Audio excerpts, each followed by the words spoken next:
Hi friends, మా గార్డెన్లోని సంపంగి చూడండి. ఇది ఆకు సంపంగిని ఇప్పుడు అందరూ చూపిస్తున్నారు కదా. నేను కొత్తగా తీసుకున్నాను ఈ మొక్క.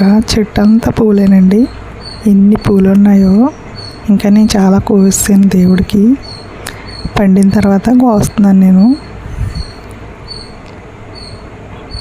కానీ ఎక్కువగా స్మెల్ అయితే నాకేమనిపించలేదు. మరి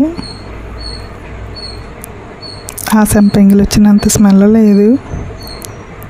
కానీ సంపంగి పూలు అయితే బాగున్నాయి, ఎక్కువ వస్తున్నాయి.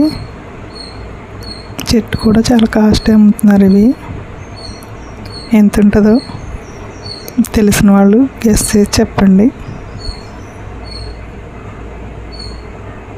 నేను ఎక్కువ కొన్నానా లేకపోతే రేట్ అంతే ఉంటుందా అనేది నాకు కూడా తెలుస్తుంది. ఎంత అనేది నేను చెప్పను, మీరు గెస్ చేసి కామెంట్ చేయండి.